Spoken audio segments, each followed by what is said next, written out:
xilliga dhalinyaronimadu waa wakhtiga uu qofka riyoonayo oo doonayo inuu mustaqbalkiisa ka shaqeeyo. Inta badan dhalinyaradu waxay u arkaan in guushu ay tahay wax si degdeg ah ay ku gaari karaan, iyagoo u hanqaltaagaya inay si dhaqso ah ku helaan guulaha nolosha sida midda maaliyadda, sumcadda iyo madax bannaanida. Si kastaba ha ahaatee, rabitaanka mustaqbal degdeg ah waxa uu sababi karaa caqabado iyo halisyo waaweyn, gaar ahaan marka aan la tixgelin qorshaynta dheer iyo dadaalka loo baahan yahay. Qofka dhalinyarada ah waa inuu fahmaa guusha inaysan ahayn wax si dhaqso ah ku yimaada, bal ay u baahan tahay sabir, dulqaad iyo dadaal joogto ah. Haddaba muuqaalkan waxaan kugula wadaagayaa saamaynta iyo halisyada ay leeyihiin rabitaanka mustaqbal degdeg ah. Ka bogasho wacan. 1. Isticmaalka qorshe aan dhammaystirnayn. Dhalinyaradu waxay marar badan isku dayaan inay si dhaqso ah u gaaraan himilooyinkooda iyaga oo adeegsanaya qorshayaal aan dhammaystirnayn. Rabitaanka mustaqbal degdeg ah waxa uu sababi karaa inuu qofka qaato go'aano degdeg ah oo aan laga fikirin.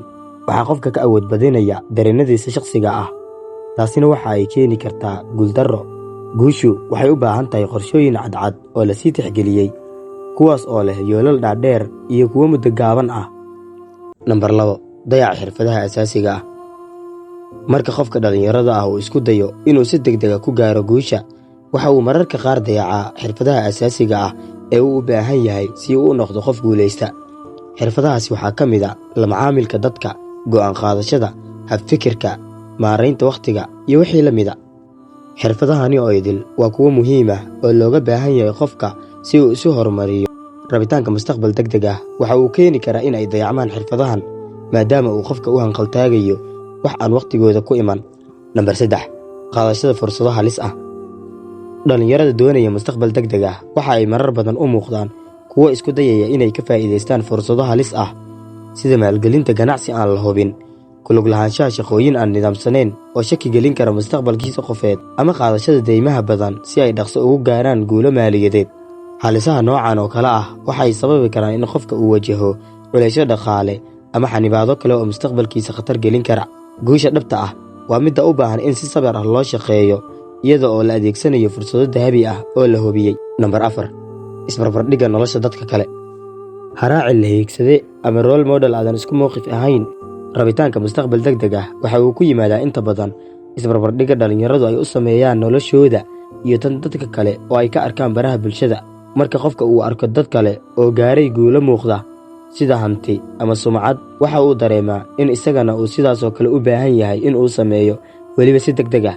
Waa muhiim in la fahmo qof walba in uu leeyahay jid gaara, guushana aysan ku imaan isbarbardhig, balse ay ku timaado shaqo adag iyo sabar. 5. Cadaadiska bulshada iyo qoyska.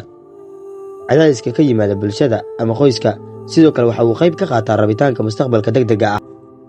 Marar badan dhalinyarada waxaa la saaraa culays ah inay guulo degdeg ah gaaraan.